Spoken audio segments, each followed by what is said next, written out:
Les bendiga una vez más. Estamos agradecidos con el Señor. Estamos de nuevo acá. Gracias también a ustedes por vuestras oraciones. Bueno, para aquellos que oraron, ¿no? Y los que no oraron, el Señor les bendiga también. Costó que el Señor escuchara. Algo anda mal en ustedes.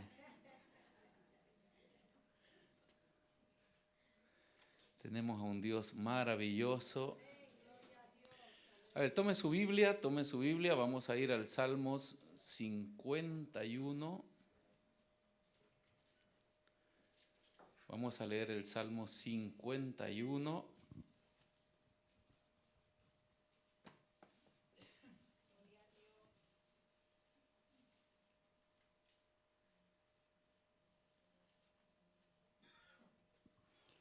Gloria a Dios. Vamos a darle lectura a este salmo.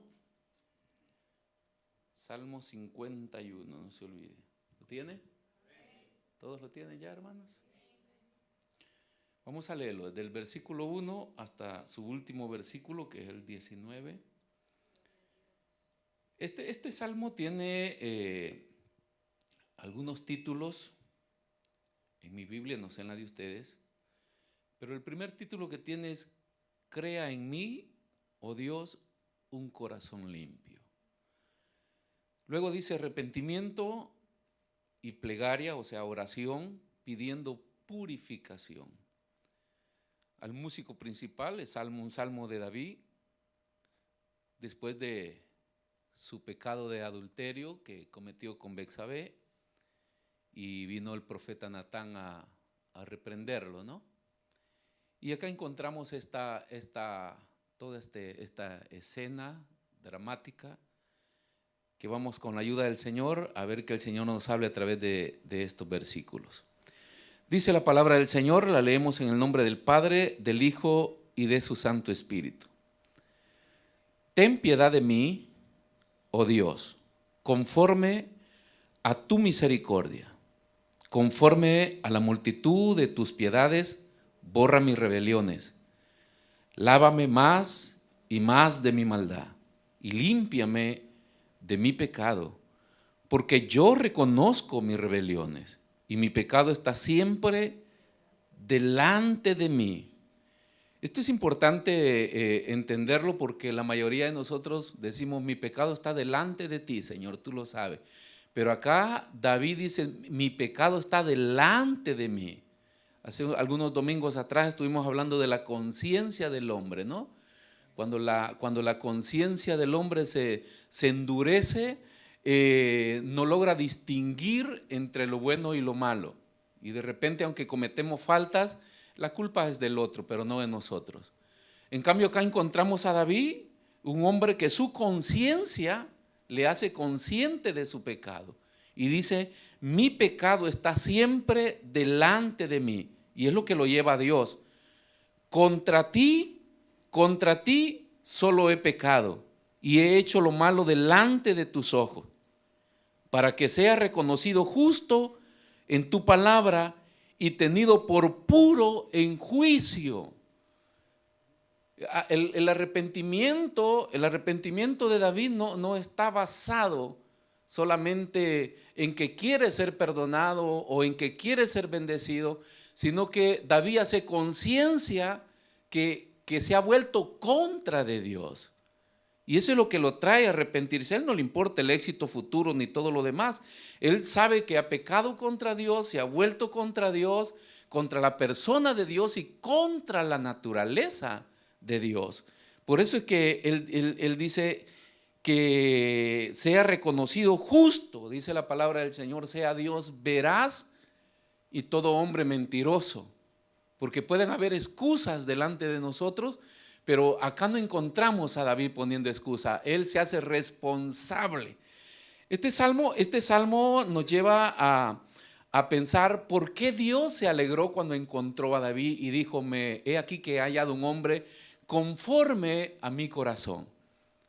David hizo muchas cosas que de repente nosotros nunca las vamos a hacer en la vida, Pero el hecho de que David reconozca su falta es lo que le acredita que David sea un hombre conforme al corazón de Dios, que no le meta la culpa a nadie más, sino que él sabe que es culpable y que Dios es justo.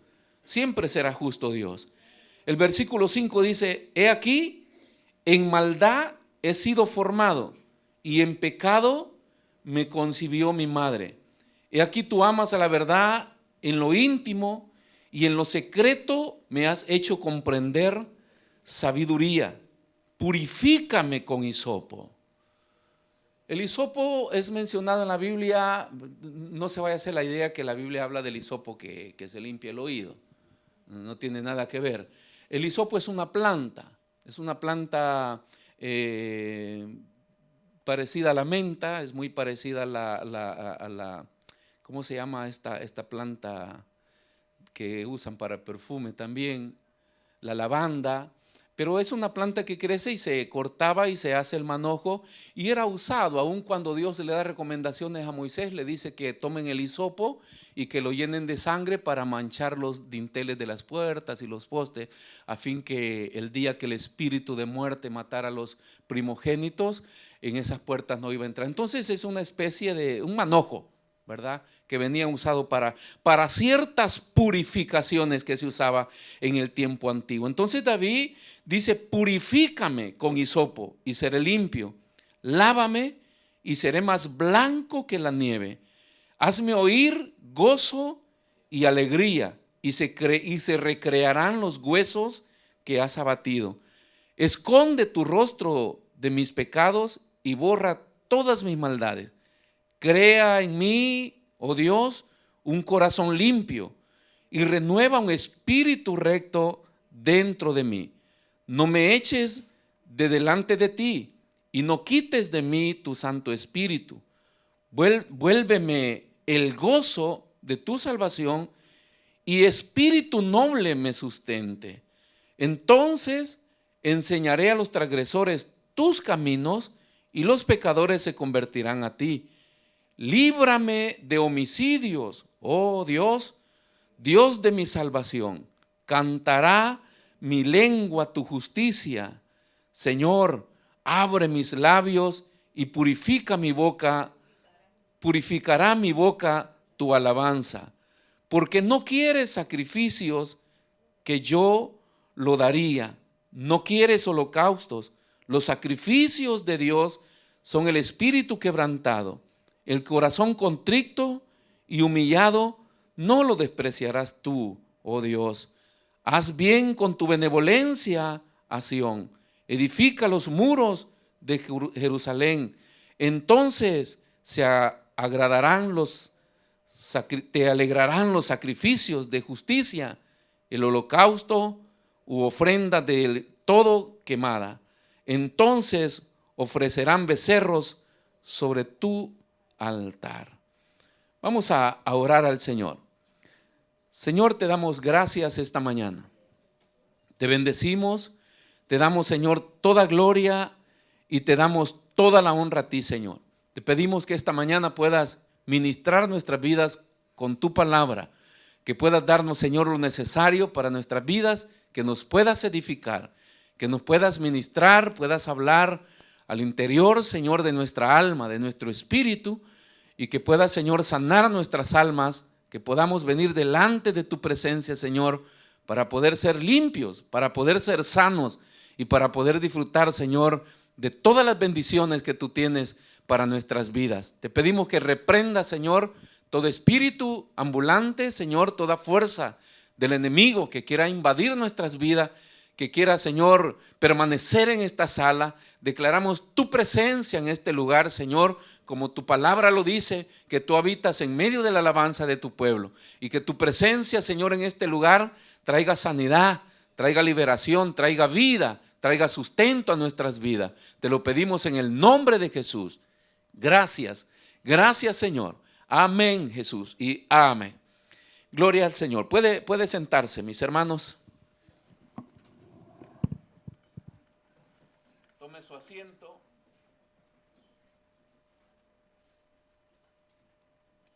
A esta predicación le he titulado Cuando el pecado se entromete en la adoración. Cuando el pecado se entromete en la adoración. Entonces contamina el altar, contamina nuestras vidas y eso nos priva de que nosotros podamos contemplar la gloria de Dios y podamos disfrutar de todos los beneficios de Dios para nuestras vidas. Eso es lo que genera en las congregaciones una atmósfera de frustración, vidas frustradas, miles y miles de cristianos frustrados que abandonan el camino, abandonan la fe, se desmotivan, se desaniman porque no ven cumplidas las promesas de Dios en su vida. Uno, que las queremos rápido. Segundo, que pensamos alcanzarlas o obtenerlas a costa de ningún precio. Y la Biblia pues nos muestra las pautas de cuál es la manera de que nosotros vivamos vidas plenas en el Señor. Entonces, una de las características de las cuales hablamos siempre en la vida del cristiano es que Dios nos llamó para una vida de adoración. Nosotros somos llamados adoradores del Señor. Cuando Jesús se enfrentó a la mujer samaritana, le dijo que he acá, viene el tiempo y ahora es cuando mi Padre anda buscando adoradores en espíritu y en verdad. Y el tiempo se abrió desde la venida del Señor y desde la fundación de la iglesia. La iglesia está compuesta por hombres y mujeres de diferentes tribus, lenguas, naciones, pero todos hemos sido llamados para adorar al Señor. Ese es el propósito de que nosotros adoremos al Señor. Ahora, el concepto de adoración, pienso que lo tenemos claro, porque aunque involucra cantar, aunque involucra congregarse, aunque involucra coinonía y compañerismo, amistad y todo lo que le podamos, todo ingrediente que nosotros le podamos añadir es parte de la adoración, pero solamente son ingredientes que se van agregando para que mi vida viva el proceso de transformación a fin de que mi carácter de ser humano se vaya pareciendo al del Señor. En pocas palabras, la esencia de la adoración es que nosotros cada día nos parezcamos más al Señor. Esa es adoración. Si a una persona se le va a llamar adorador, es una persona que hoy es mejor que ayer y mañana será mejor que hoy. O sea, su vida va en un proceso evolutivo de cambiamientos. Y eso es a través de la palabra, a través de la búsqueda, a través de la entrega. Pero desde el momento que rindió su vida al Señor, todo su ser ha caído en las manos del Señor y está viviendo un proceso de transformación. Si esto no sucede en nuestra vida, entonces puede haber un peligro que en vez de que estemos cultivando una fe genuina, nosotros podemos estar cultivando una religiosidad en nuestra vida. La religiosidad no produce nada, produce satisfacción momentánea por las cosas que hacemos y nos sentimos satisfechos, pero el evangelio no es sentir satisfacción, el evangelio es vivir cambios en nuestra vida, que nosotros dejemos de ser lo que éramos. Ese es el poder del evangelio de Cristo, que transforma la vida de la persona sin importar la condición en la que Dios la encontró.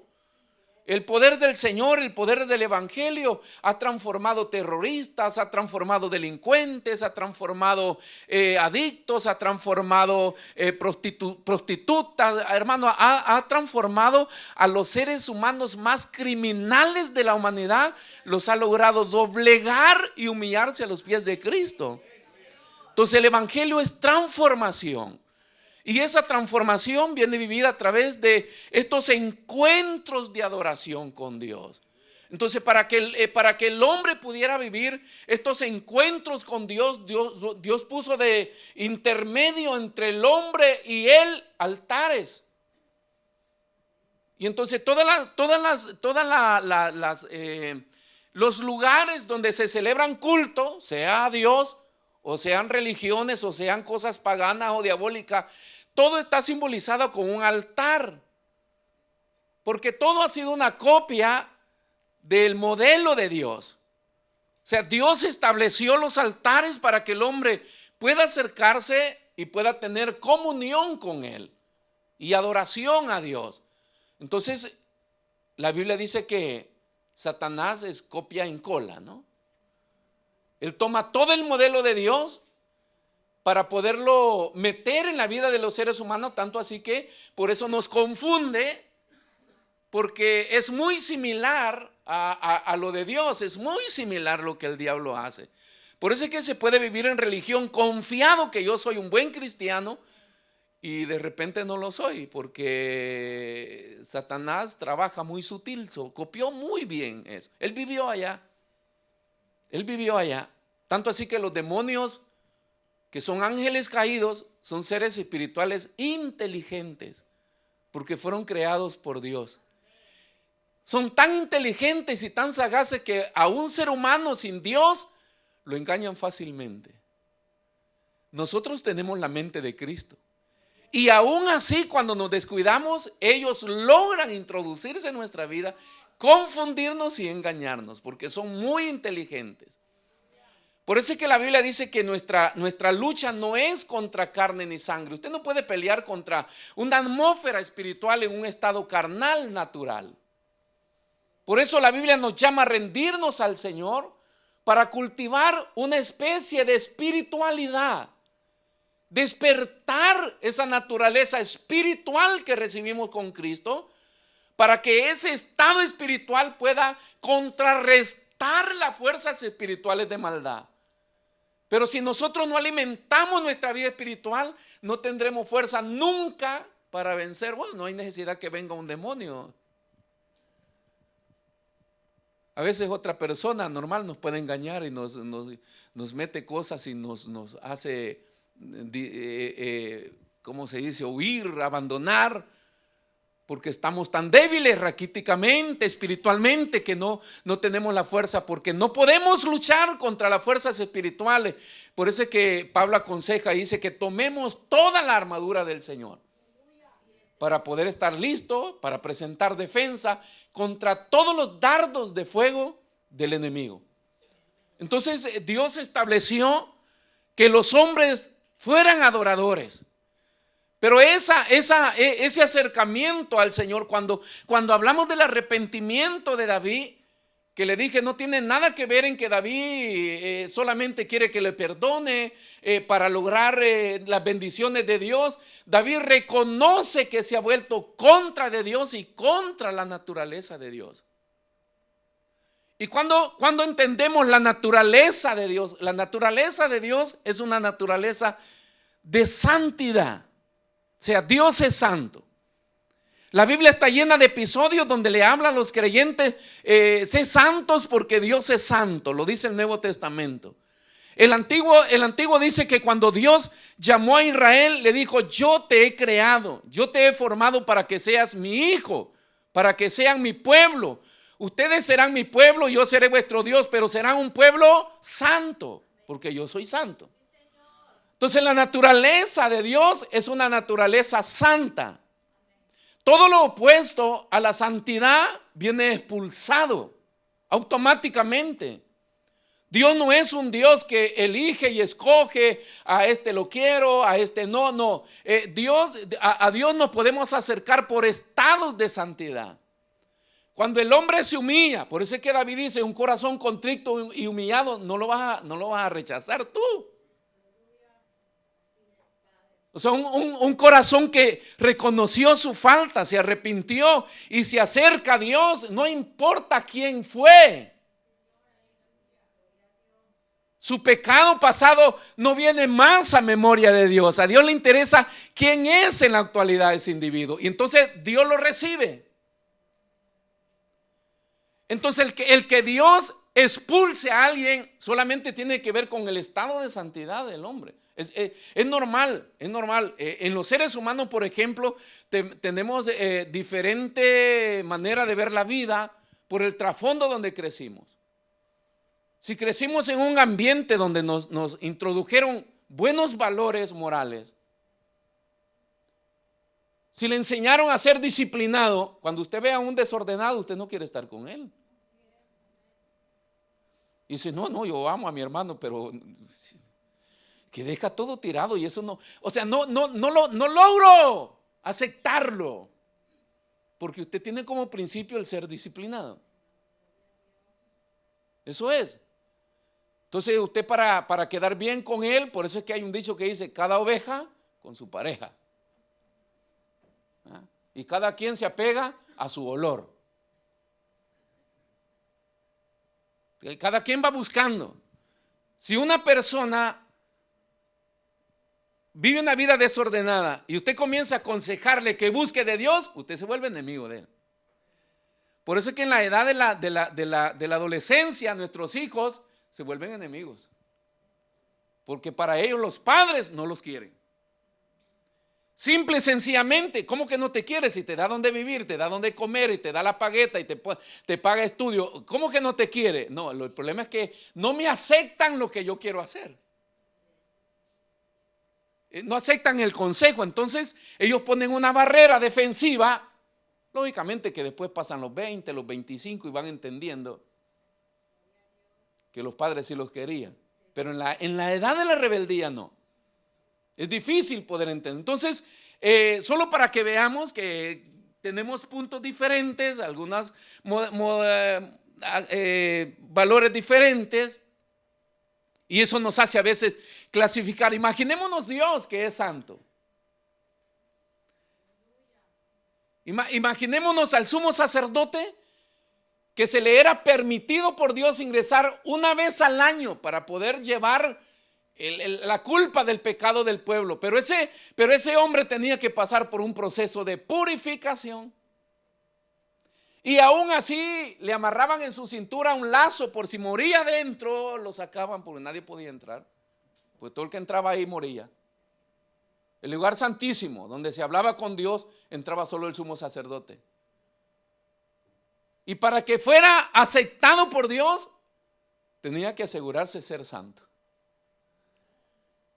Entonces el sumo sacerdote se santificaba y entraba, y después del tiempo de estar con Dios salía, pues esa era señal de que el hombre había sido aceptado por Dios. Si no salía, había que sacar el cuerpo de arrastrada, no fue recibido por el Señor. Automáticamente el fuego lo quema, lo expulsa, la misma santidad del Señor. Ese es el estado de la naturaleza de Dios. El arrepentimiento de David tiene que ver con reconocer no solamente que yo quiero, se dieron cuenta de mi pecado y hoy, bueno, ¿cuánto es de disciplina en la iglesia? 15 días, a los 14 ando preguntando, ¿ya puedo servir de nuevo? Como que si los 15 días es lo que me va a limpiar. Lea el versículo 10 que pide David. Crea en mí, oh Dios, un corazón limpio. Todo parte desde el estado del individuo. El deseo del hombre renueva un espíritu recto dentro de mí. Por eso que le dije, el escenario de este Salmo 51, aunque es desgarrador, pero lamentablemente es real.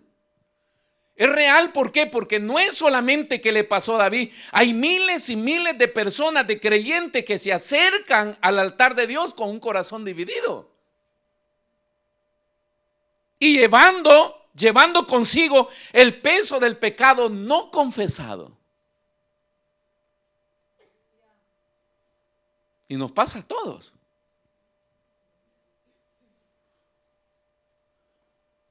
El corazón dividido. Porque o somos o no somos. En Dios somos o no somos.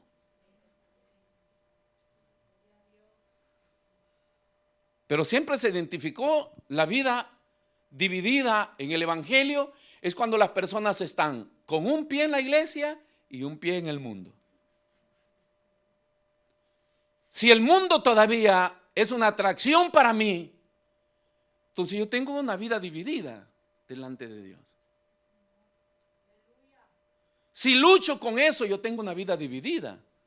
Yo no vengo 100% a presentarme a Dios los domingos. Es lindo lo que la religión nos enseña, pues ve a misa todos los domingos y tú ya cumpliste tu parte espiritual, pero no tiene nada que ver con eso, tiene que ver con una sinceridad en el corazón del individuo. Entonces no se puede venir, y le digo, son miles de personas, y aparte de eso, venir con el peso de pecados no confesados.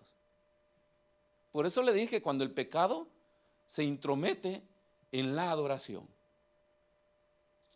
No, luego cantamos, luego adoramos.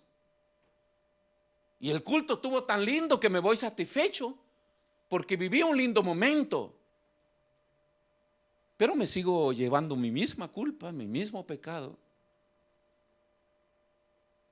Y cuando ya me voy de acá, automáticamente la otra naturaleza carnal sale a la luz.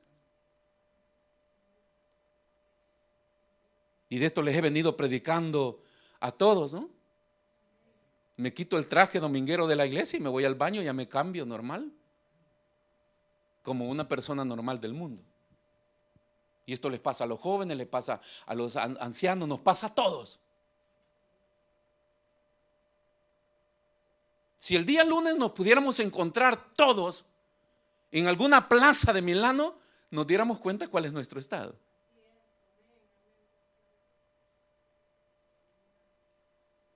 Porque de seguro no nos presentaríamos con la imagen dominguera. Porque tenemos diferentes posturas. Eso es un corazón dividido.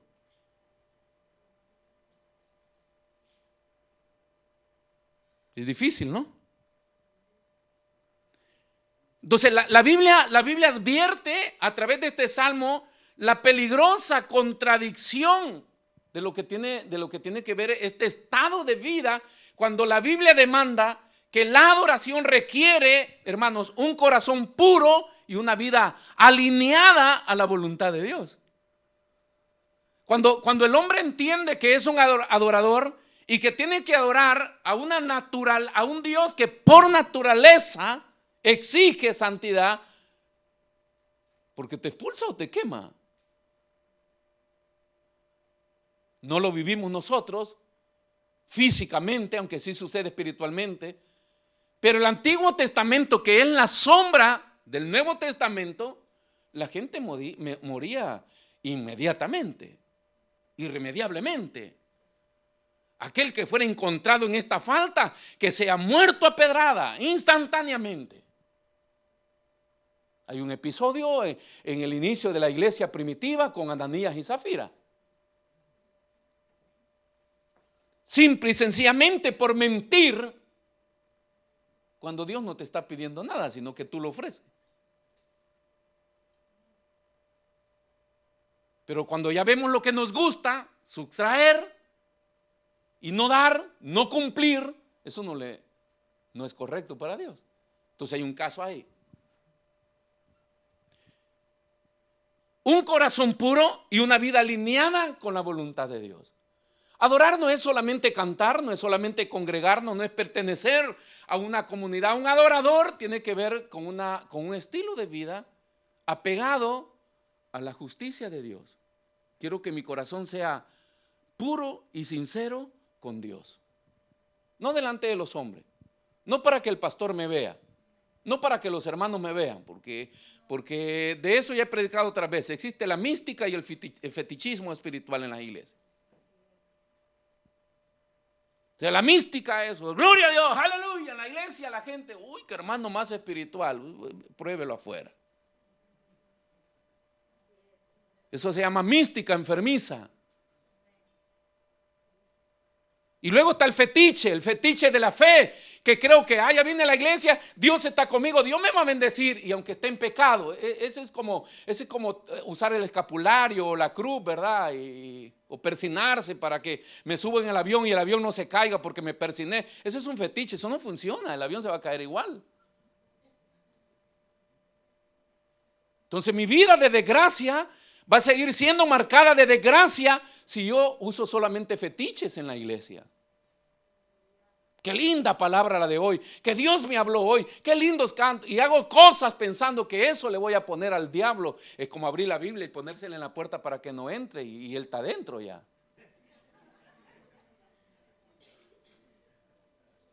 La gente acostumbraba antiguamente a abrir el Salmo 91 y ponerlo en la puerta, y ahí el diablo no pasa. Y no, si el diablo ya andaba metido en el corazón de ellos. Ese es un fetiche. No es este libro que tiene poder, es la escritura que yo voy a aplicar a mi vida. Este libro se puede quemar, se puede romper, no pasa nada, es carta. Es lo que está escrito ahí, que lo leo con mis ojos, lo llevo a mi mente, lo bajo a mi corazón, lo pongo por obra y mi vida va a cambiar. Tanto así que hay buenos cristianos en diferentes países donde no les es permitido usar la Biblia, pero lo poco que han escuchado de la Biblia lo demuestran en su vida. Y eso produce cambios en su vida. Entonces la iglesia vive en esa atmósfera porque es en la que nos han introducido hoy y en la que nosotros vivimos. Queremos todo de Dios sin pagar ningún precio. San Juan capítulo 4, del versículo 1 en adelante, está la historia de la mujer samaritana. Y Jesús llega y se encuentra con ella y le dice, dame de beber. Y ¿cómo tú me pides a mí siendo judío? Bueno, le dice el Señor, ¿sabes que si tú tomas de esa agua igualmente morirás? Volverás a tener sed. Pero si tomas del agua que yo te doy, dice, nunca más tendrás sed. Dame de esa agua. La gente hoy se acerca a los altares, hermano, deme de esa gloria, deme de esa unción. Y ellos salen de los cultos emocionados. Es una simple emoción. Dame de esa agua, porque el Señor le dijo, si bebes de esta agua nunca más volverás a tener sed, sino que esta agua saltará para vida eterna. Y ella dice, yo quiero eso. Y como la Biblia demanda un corazón puro y alineado con la santidad de Dios, entonces el Señor le dice, ve y llámame a tu marido. O sea, hay que ajustar las cosas que están mal delante de Dios antes de querer la gloria de Dios. Este es un agua para vida eterna, este es un agua de bendición, te hará una mejor persona, pero debes arrepentirte. Entonces Jesús comienza a señalarle a la mujer cuáles eran los problemas que no le permitía a él poder darle de esa agua para que cambiara. Llama a tu marido. Y ella dijo, yo no tengo marido. Claro, porque 5 has tenido. ¿Y el sexo que tienes hoy? Léalo. O sea, me parece que tú eres profeta. Pues claro. Dios siempre nos va a señalar la falta. No se puede anhelar la gloria, no se puede anhelar la presencia de Dios, no se puede anhelar llevar una vida bendecida si mi vida no se ajusta a la naturaleza de Dios. Por eso es que cuando viene a la iglesia, si convive con su pareja, se le dice, cásese. Si de verdad se convirtió. O sea, porque el traje no hace al monje. Si de verdad le entregó su corazón al Señor, debe casarse. Debe bautizarse. Y debe comenzar a servir al Señor. Pero debe vivir de verdad ese proceso de cambio. Si imagínense que hemos llegado al tiempo donde se le ruega a la gente para que se bautice. En el tiempo de la iglesia primitiva las personas se convertían y decían, quiero bautizarme. Porque el segundo paso que les esperaba era la muerte. Porque eran perseguidos por añadirse a la gente del camino, a la iglesia de Cristo. Y ellos sabían que desde que se entregaban al Señor, estaban entregando su vida, estaban expuestos a que los mataran por el odio que se había levantado contra la iglesia del Señor, la persecución y todo eso. Entonces, cuando se rendían al Señor es porque habían recibido propio el llamamiento de Dios y aceptaban ese cambio del Señor. Entonces, ajusta tu vida y yo te voy a dar del agua que salta para vida eterna. Y luego se sigue leyendo, se va a encontrar que le dice, porque mi Padre anda buscando adoradores. O sea, nadie puede acercarse a tener un encuentro con el Señor, un tiempo de adoración con el Señor, si hay cosas que nos impiden acercarnos a Dios, que contaminan tu vida, que contaminan el altar, contaminan tu relación con Dios, y eso no va a permitir. Aunque la teología moderna nos ha querido sacar de los linderos antiguos, del modelo del templo y del altar, porque eso es lo que ha hecho la teología, que no solamente nos planteó la parte espiritual, sino que se toma ya como literal y dice, no necesitas una iglesia, no necesitas un pastor, no necesitas un altar, tú eres el altar, tú eres la iglesia y tú tienes tu relación abierta con Dios. Pero la Biblia nos dejó un modelo. Una casa, un lugar de encuentro. Sea templo, sea casa de oración, sea un rancho, sea lo que se haya dedicado para el Señor, ahí se levantó un altar dedicado para la gloria del Señor. Tanto así que no es escenario. O sea, no hacemos karaoke, no hacemos música, no venimos a cantar para alegrar a nadie, ni para agradar el corazón de nadie acá. Son cantos elevados hacia la presencia del Señor, que hablan de su grandeza, de sus maravillas, de su obrar, de sus victorias y de todo lo que hace en nuestras vidas, y son elevados a Él. Cuando usted dice esa alabanza, a mí no me gustó, no era para usted. Le cantamos al Señor.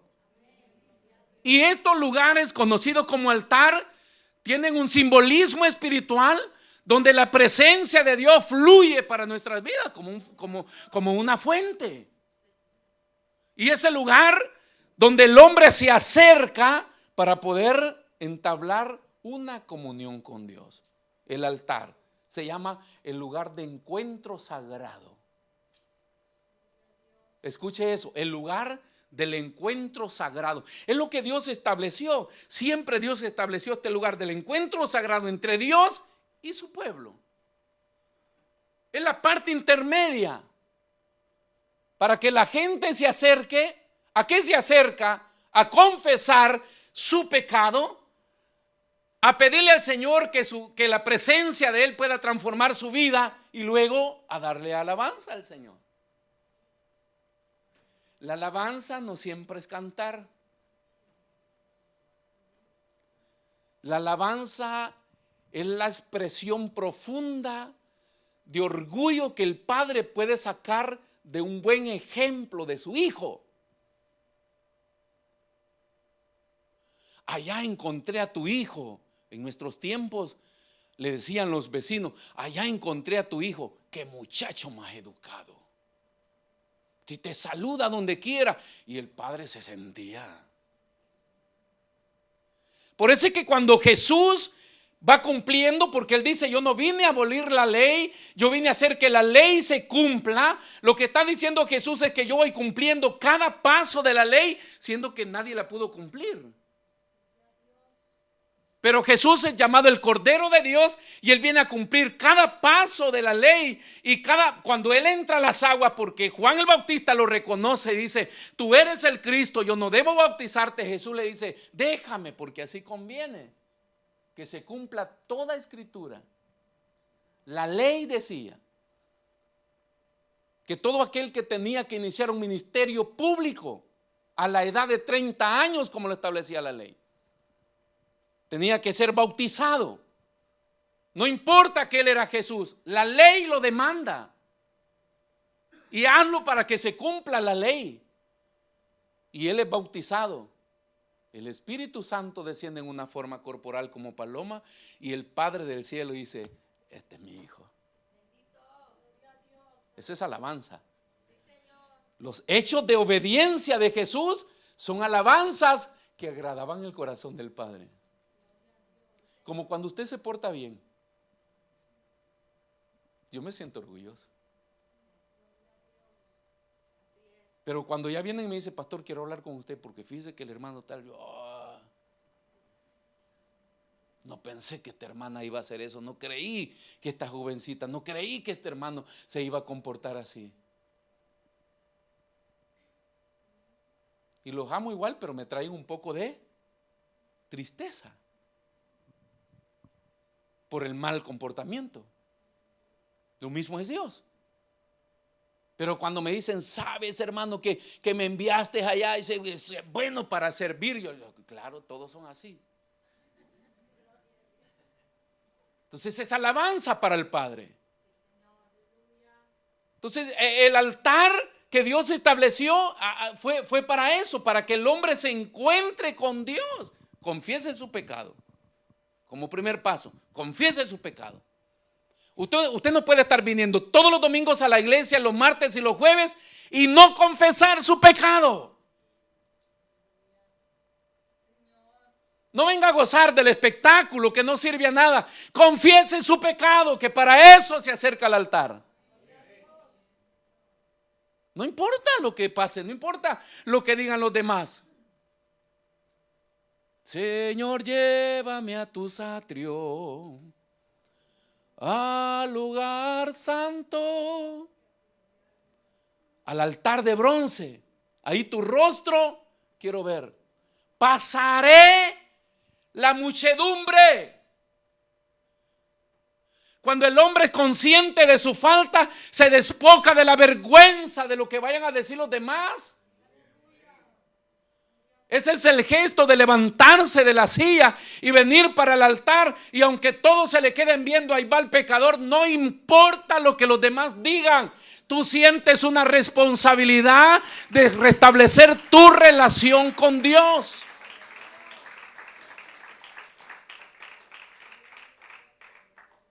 O sea, la crítica y la murmuración de alguien no te ayuda en nada, ni te empeora, pero no te ayuda. Pero el venir al altar y restaurar tu relación con Dios, confesar tu falta, te vuelve ligero. Porque el peso que Satanás pone es un yugo pesado. Cuando la gente esconde pecados, es una carga muy pesada, porque tienes que andar, decía mi abuela, ojo al Cristo. Debes borrar todo de tu celular, debes esconderlo, debes meterle clave, debes que tu padre no lo vea, que los hermanos, que anda siempre, hermano, huye el impío sin que nadie lo persiga. Y lo peor de todo es que el peso está acá, porque la conciencia te lo trae, y has hecho esto, y has hecho esto, y has hecho esto, y te carcomen los huesos, y te enfermas, y pasa un montón de cosas, pero venga al altar.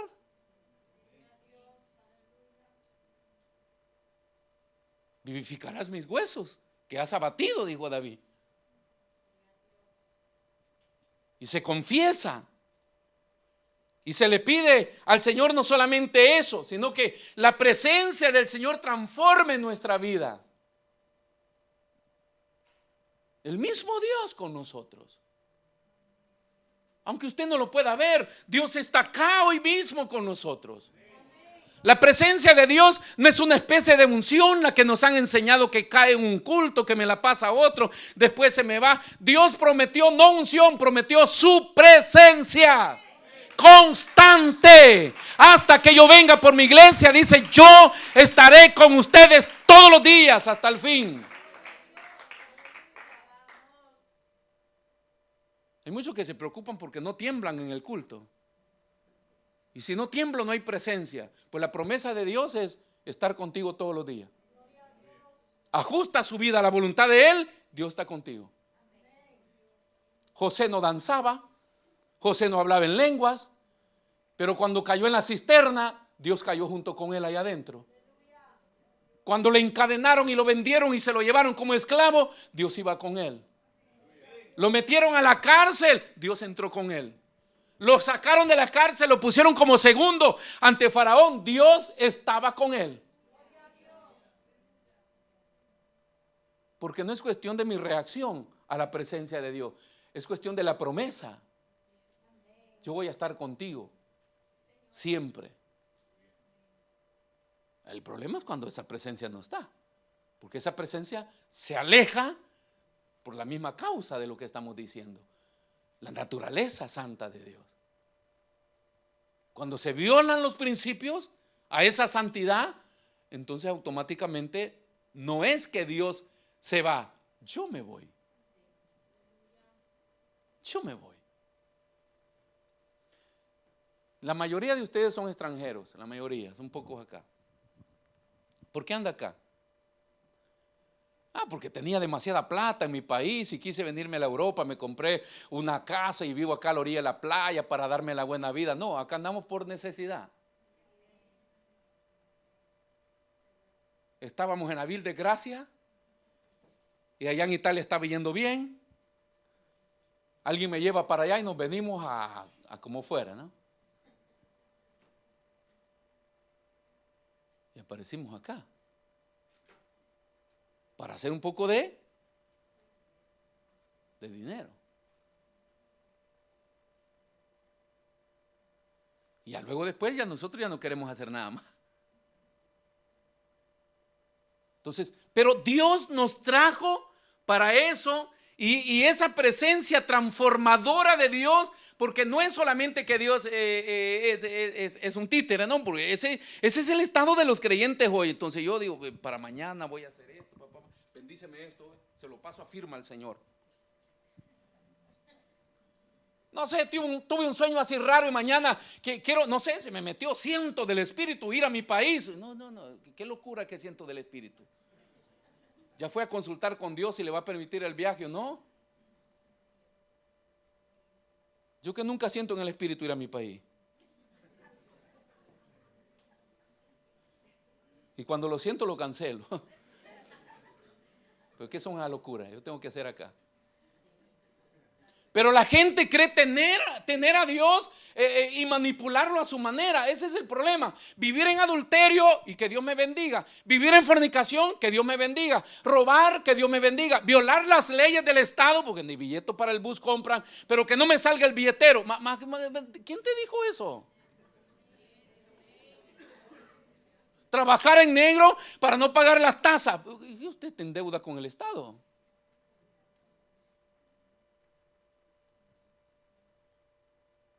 O sea, la presencia de Dios no es algo que vente para acá. No, vámonos para acá. La presencia de Dios es una compañía agradable. Como cuando el matrimonio, los matrimonios nuevos, ¿no? Que están comenzando. Acá tenemos una parejita. Estar solos, conversar, cocolarse. El uno, cuando no está el uno, le hace falta. ¿Qué hora viene? Ya vas a llegar. Y acá le hace falta. Le hace falta su compañía. Cuando comienzan a surgir problemas en el matrimonio, si quieres quédate allá trabajando.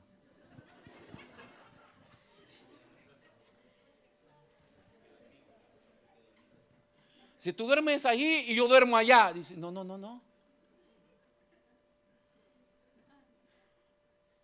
Porque tu compañía me es agradable, me satisface, me gusta estar junto.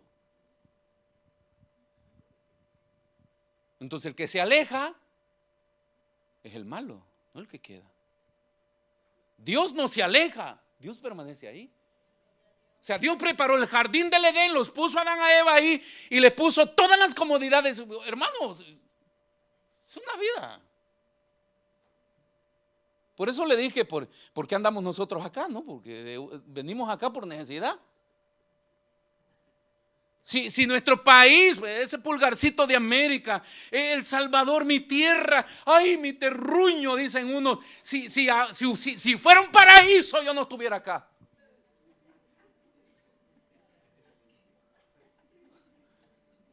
Si fuera tan lindo como le describen, yo no anduviera acá, hermano.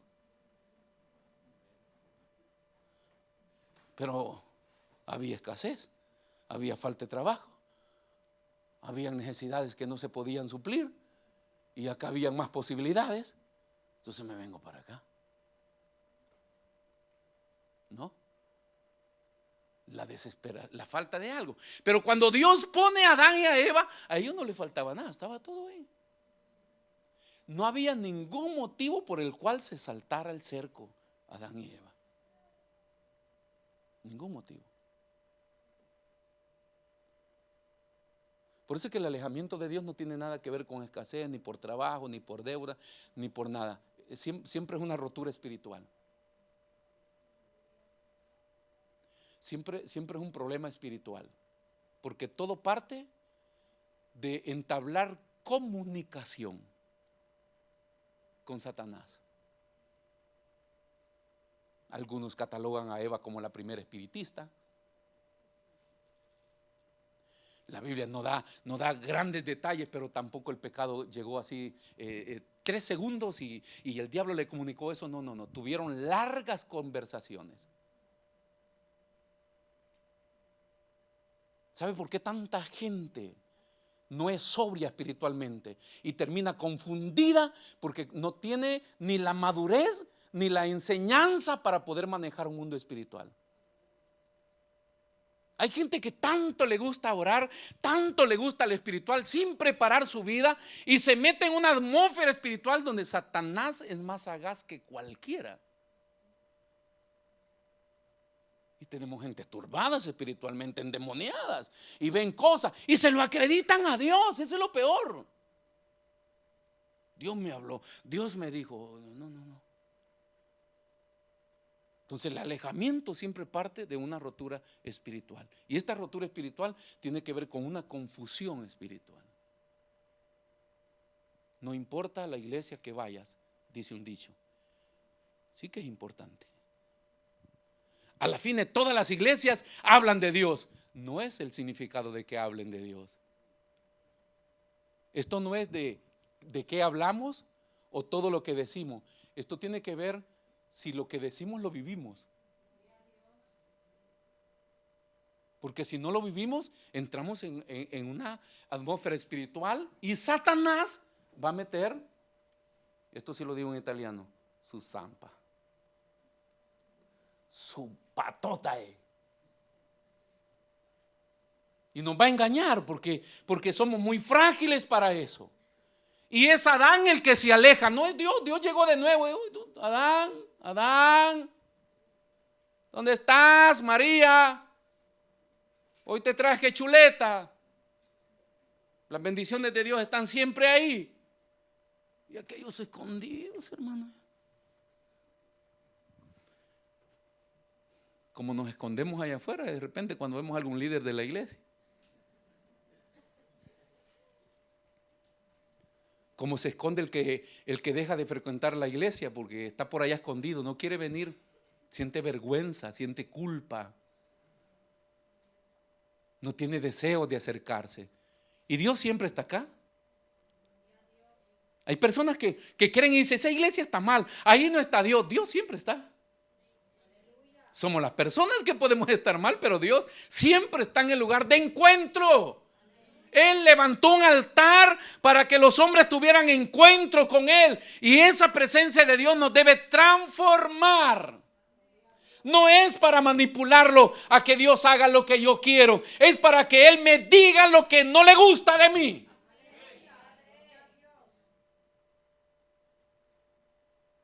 No mentirás, no me gustan tus mentiras. No me gusta tu espíritu de envidia, de egoísmo. Son cosas que el Espíritu habla a la vida de las personas. Camine con Dios y usted se va a comenzar a sentir incómodo. Incómodo estar con gente que fuma, incómodo estar con gente que se emborracha, incómodo estar con gente que está en su parranda. Usted comienza a sentirse incómodo porque no es compatible. Nosotros dejamos la actividad del Señor por cualquier cosa, por cualquier fiesta. Hasta por la fiera de artillanos la dejamos de venir al culto.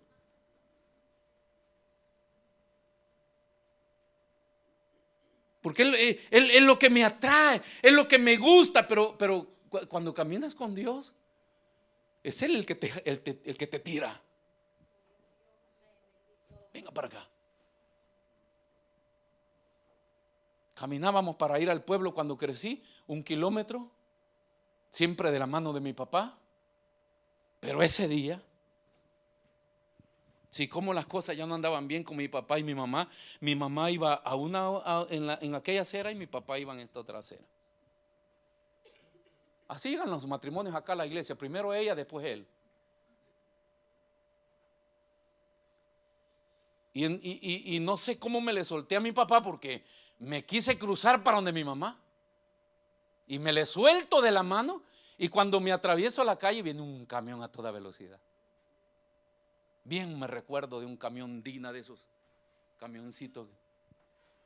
Y yo me voy atravesando la calle y cuando me giro, el camión viene y yo le pongo la mano y se para ahí enfrente de mí.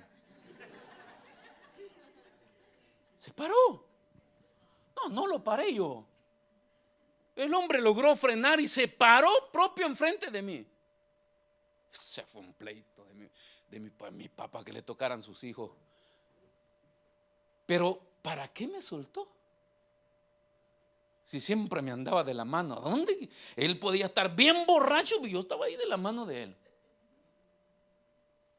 Y vamos para acá, y venga para acá, y venga para acá. Entonces la presencia de Dios es similar. No es que yo le digo, vamos. Y cuando yo quiero ir, ¿dónde va?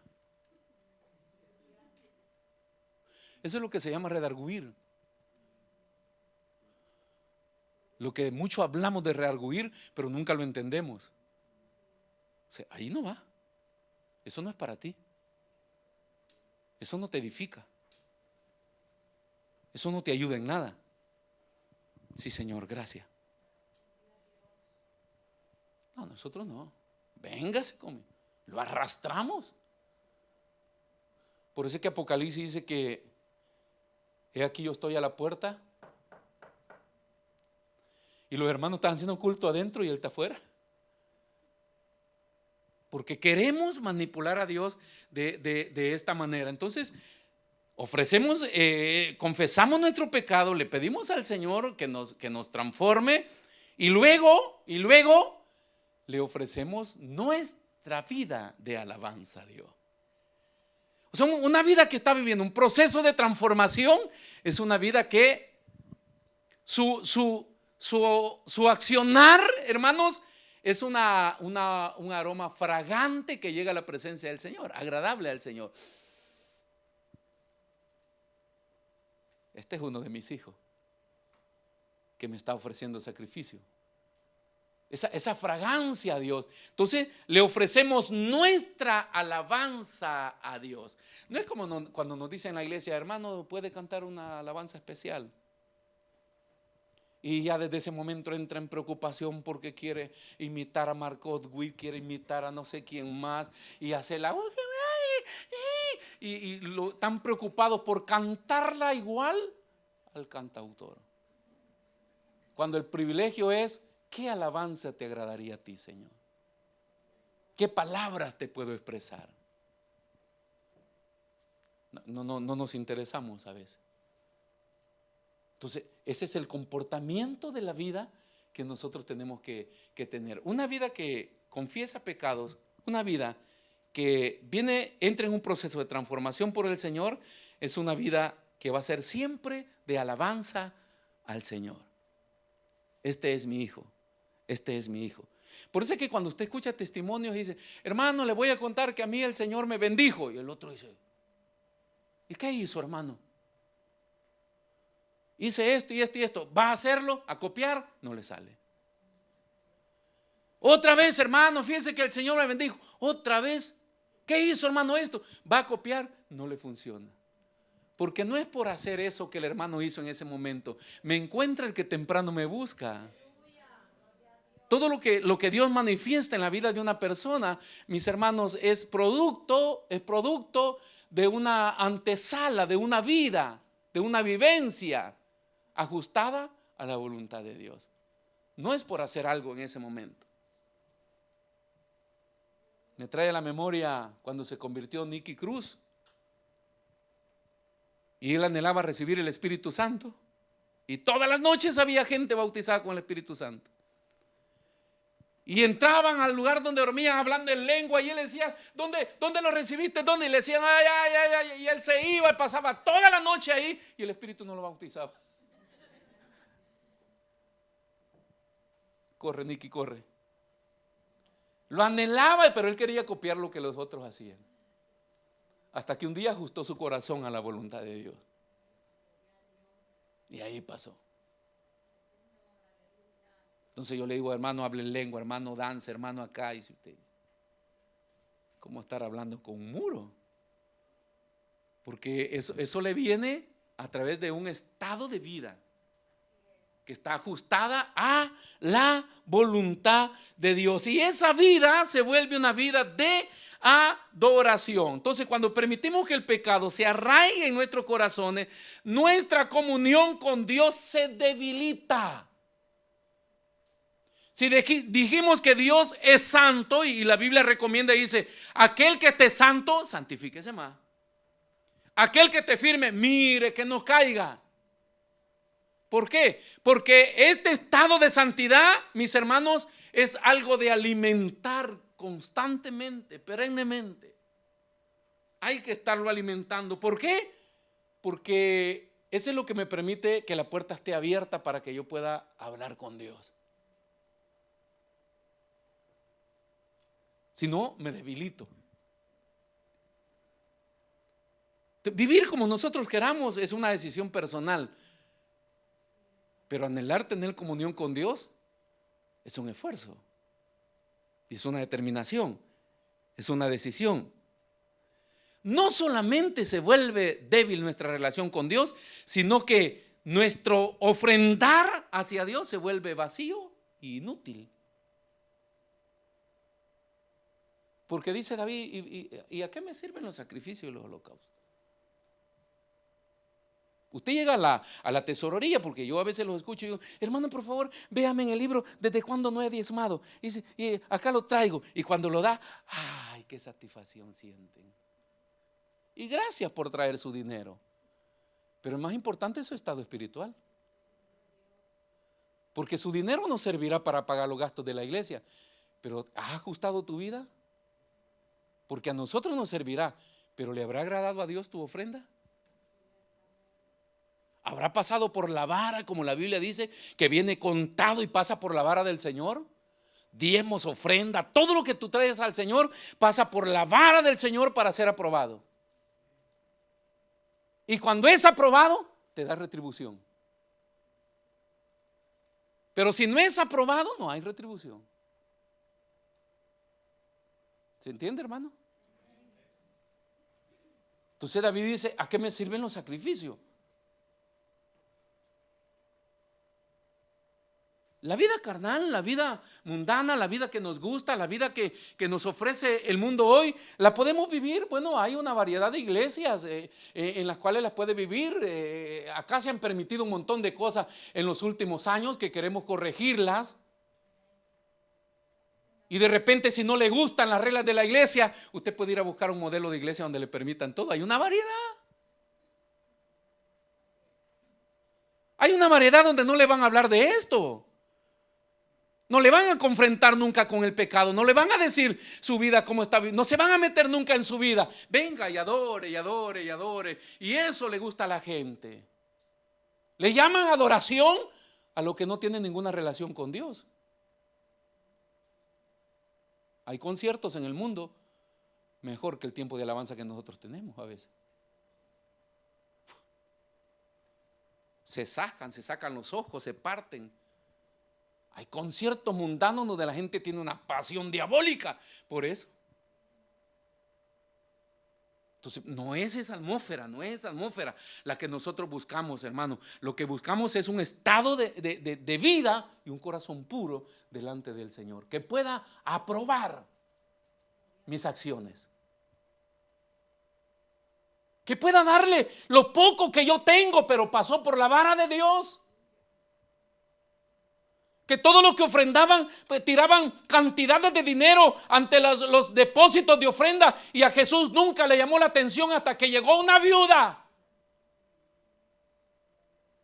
que llevaba 2 blanquitas, la moneda de menos valor y lo único que tenía para su sustento. Llegó y lo puso ahí, llamó a sus discípulos y le dijo: miren, esta mujer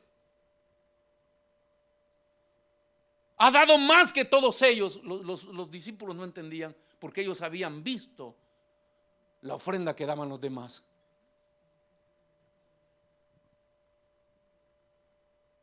Esto no es cuestión de categorías, no es cuestión de el pastor mayor recompensa, los que ministran mayor recompensa, los líderes mayor recompensa. No es cuestión de categoría.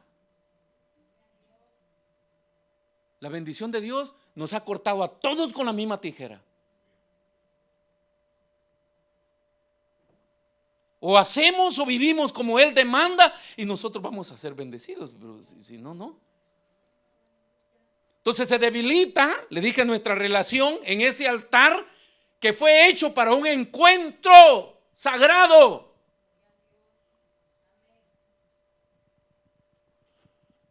¿Cómo podemos venir y participar cargando pecado o culpa en nuestro corazón si el altar es para un encuentro sagrado entre Dios y el hombre?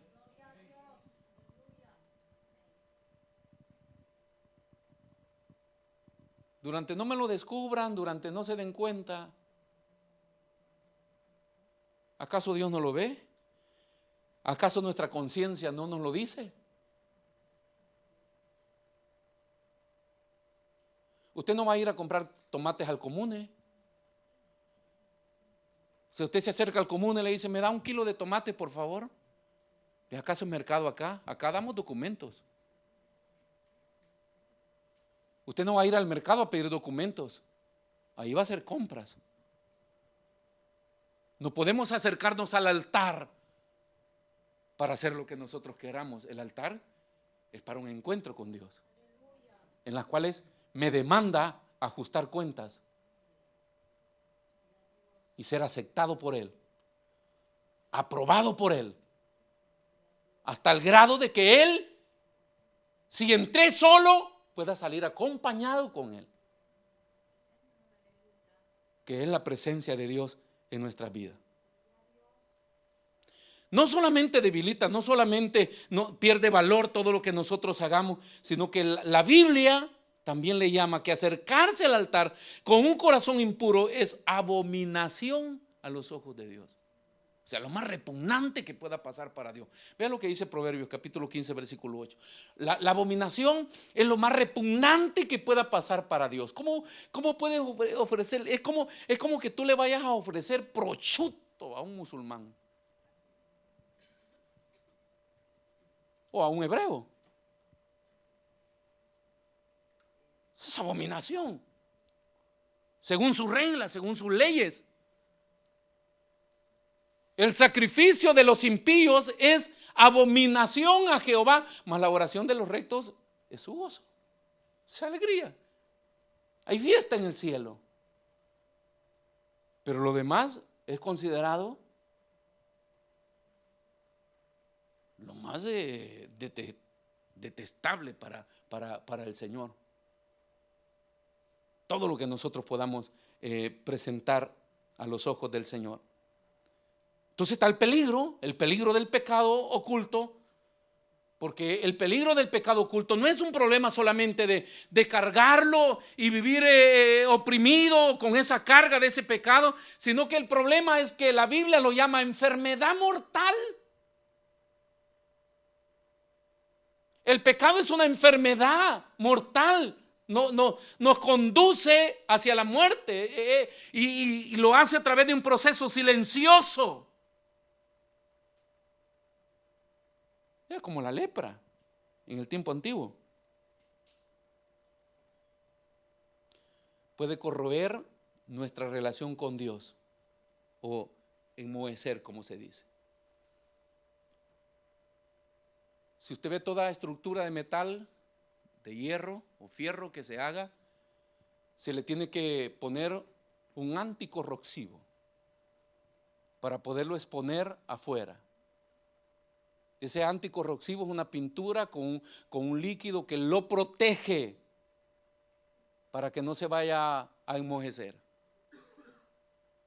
Y esa estructura puede pasar años y años. Cuando esa pintura se le cae y logra penetrar el agua lluvia, que es la más dañina, ese hierro comienza a verse unas manchas marrones, anaranjadas, después se van volviendo oscuras, y ese es el moho que se lo va comiendo, se lo va comiendo, se lo va comiendo. Después ese hierro que es tan fuerte, usted lo golpea así y bota todo eso y ya tiene un hueco.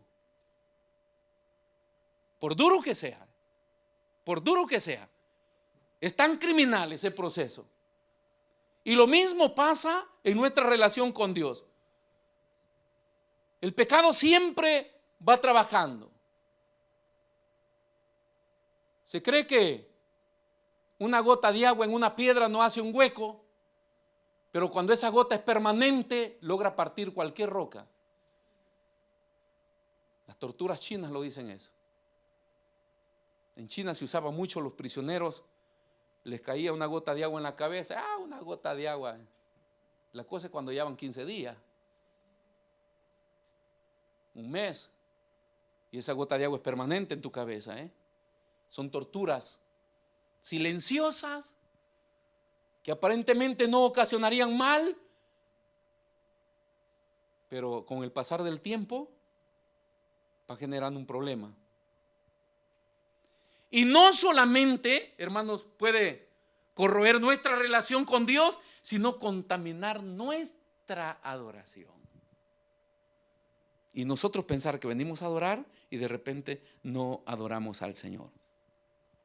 Entonces no hay que permitir que ese pecado permanezca o se arraigue en nuestro corazón, porque nos va a debilitar. La solución, ¿qué cosa es? El arrepentimiento.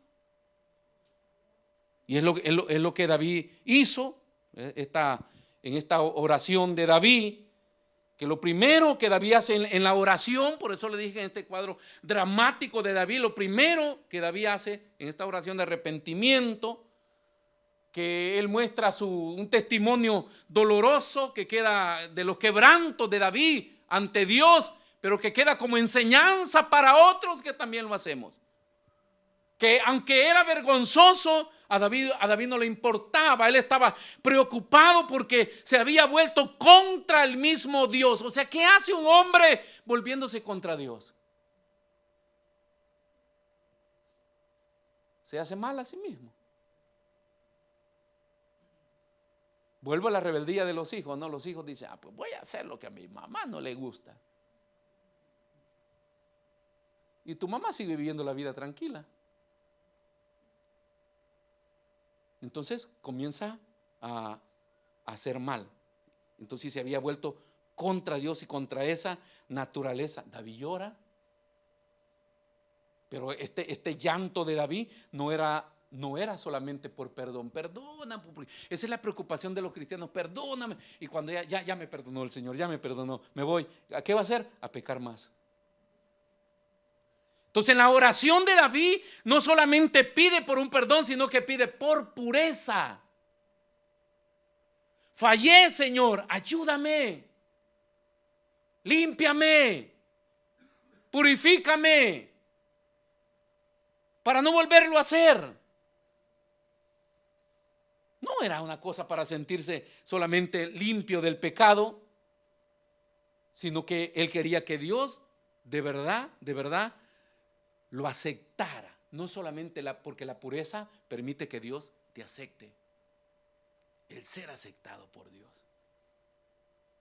Como conquistarte el amor de alguien, ¿no? Y ser aceptado a pesar de cualquier costo. Ese es el precio del encuentro del hombre con Dios en un altar, a pesar de cualquier precio.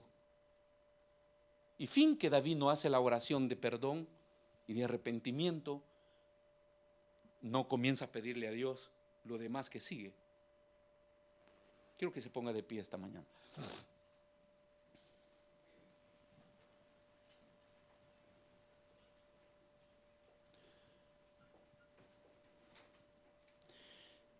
El arrepentimiento delante de Dios no tiene que ver con el provecho que yo quiera sacar de Dios, sino tiene que ver con mi necesidad de restaurar mi relación con Dios. Me peleé con mi padre, me peleé con Dios. ¿Qué hago yo peleado con Dios? El problema de pecar en la vida de las iglesias no es que le estoy haciendo un problema en la iglesia aunque se lo hago. No es que voy a disgustar a mis líderes solamente aunque sucede. O sea, el problema en el estado, en la conciencia de David, era la incomodidad que él sentía porque se había vuelto contra Dios.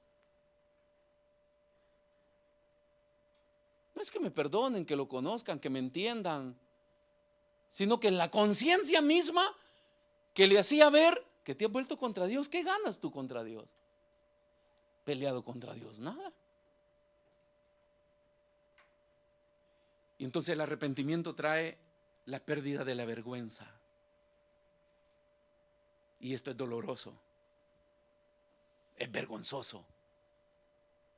Por eso queda ahí plasmado como la oración dolorosa de David, de la vergüenza de David delante de todo el pueblo, porque fue una noticia que todo el pueblo lo sabía. Y a él no le importa, él va delante de Dios y comienza a hablar con Dios. Crea en mí, oh Dios, un corazón puro. Y comienza a costa de cualquier precio. Cuando se lee el Salmo 51 en diferentes versiones, da a entender muchas cosas de David. Porque David viene exhortado por el profeta Natán de este pecado que había cometido y que él había tratado la manera de ocultarlo. Y es Dios quien manda al profeta Natán para que lo enfrente a David, para que le declare este pecado. Y David se encuentra reconocedor de su culpa, pero sin perder su identidad, de quién él era y para qué Dios lo había llamado, que lo encontramos en los últimos versículos. Y él ora y le pide a Dios que le perdone. La Biblia dice que los espíritus operan en ciclos. Dios trabaja en línea recta, pero los espíritus trabajan en ciclos. Por eso se habla de los pecados generacionales. Porque el pecado de tu madre te puede tocar a ti. Y si no te arrepientes y lo confiesas, tocará a tus hijos y a los hijos de tus hijos, y así va por generación, porque trabajan en ciclos. David lo declara delante de Dios y dice: porque en pecado me concibió mi madre. Muchos teólogos acá dan una idea diferente. Eco por qué David no estaba en la casa de Isaí cuando Dios mandó a Samuel a ungir al rey. Estaban 7 muchachos hermosos en la casa de Isaí, que eran sus hijos bien vestidos, eran príncipes. Cuando David los ve, el primero dice: este es el varón que Dios ha escogido, porque eran todos hermosos y bien vestidos. Pasan los 7 y ninguno de ellos era. Dice: no te faltará otro hijo por ahí. ¿Ya pasaron todos tus hijos? Isaí dice. Se deduce que David no estaba en casa porque era un hijo fuera del matrimonio. Le decía a los hermanos hoy en la mañana: ya en nuestros tiempos nacer fuera del matrimonio, uno era ilegítimo. Y por eso llevamos el apellido de la madre. Porque el apellido del padre se llevaba solamente cuando era un matrimonio. En el tiempo antiguo, remontándonos hasta allá, era aunque peligroso el cometer este error. Y había nacido David, y esto hacía que este muchacho fuera enviado al campo a cuidar las ovejas, el trabajo que nadie quiere hacer. David lo declara en este salmo y él dice: porque en pecado me concibió mi madre. Y el mismo pecado que tocó a mi madre, me tocó a mí.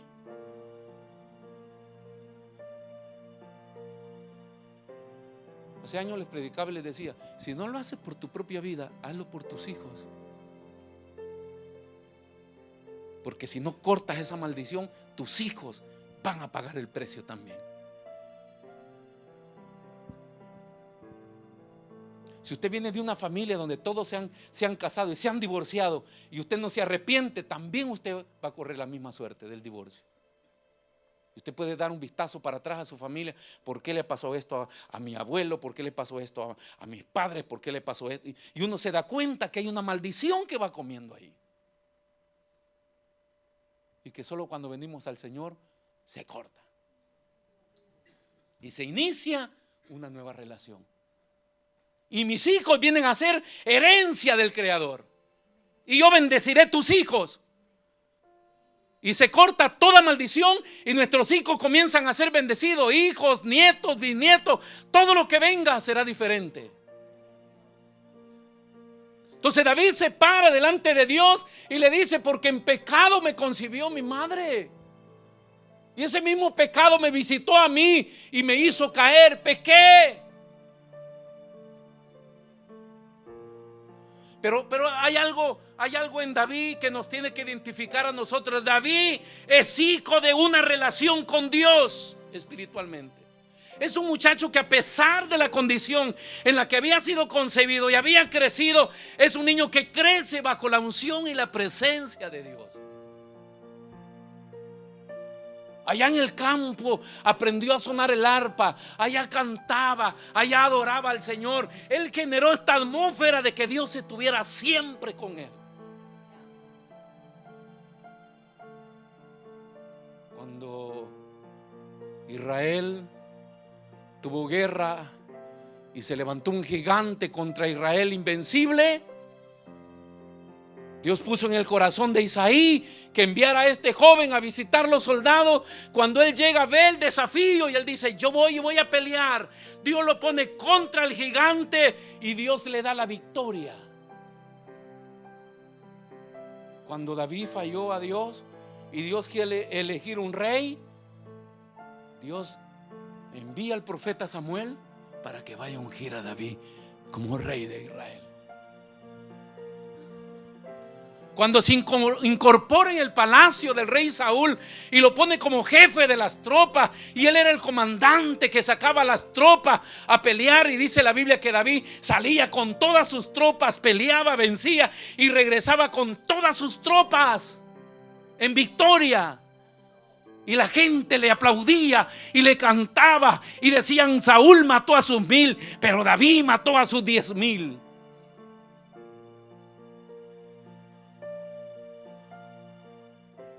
Había que matar a Saúl, y Dios se lo puso en algunas oportunidades en sus manos para matarlo, y él dijo: no tocarán mis manos al ungido de Jehová. Cuando Saúl murió y le trajeron la noticia, y el soldado que le trajo la noticia dice: ¿y cómo murió? Estaba agonizando. Entonces yo se lo terminé de matar. Dijo David: asesínenlo, mátenlo. ¿Cómo pudiste poner tus manos sobre el ungido? Hoy David está delante de Dios y le dice: perdóname. No importa el precio que tenga que pagar. No me importa la riqueza, no me importa el palacio, no me importa la autoridad, no me importa nada, nada, pero no apartes de mí tu Santo Espíritu.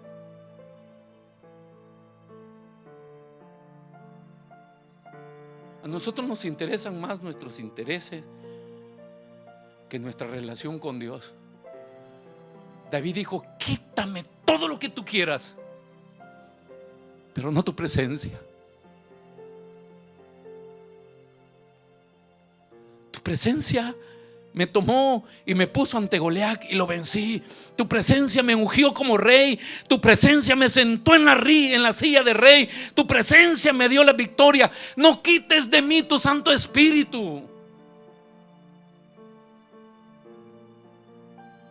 Es la presencia de Dios lo que la iglesia debe anhelar. Cuando se falla, cuando se lleva culpa, no es lo que somos, ni lo que tenemos, ni lo que va a decir la gente. Es con la presencia de Dios que hemos vivido. ¿Qué haría sin tu presencia? Yo no me muevo de acá, dijo Moisés. Cuando Dios le dijo: enviaré un ángel, pero yo no iré, Moisés le dijo: no me muevo de acá si tú no vas conmigo. Esto no es religión, es relación. Es lo que te ayuda a resolver los problemas. Es lo que te ayuda a tomar decisiones en las encrucijadas. Es lo que te ayuda a resolver cualquier situación en tu vida. El Espíritu de Dios en tu vida. David lo había vivido. David sabía lo que es estar en la presencia de Dios. Y estaba experimentando lo que significa no tener el Espíritu de Dios en su vida. Dice: devuélveme el gozo de tu salvación. No apartes de mí tu Santo Espíritu. Y luego le pide para que Dios le dé todos los dones y que pueda ser el instrumento para ser usado. Porque ¿quién enseñará el camino a los transgresores? Hay una gran responsabilidad. Ahí está David pidiéndole al Señor. Cierre sus ojos esta mañana.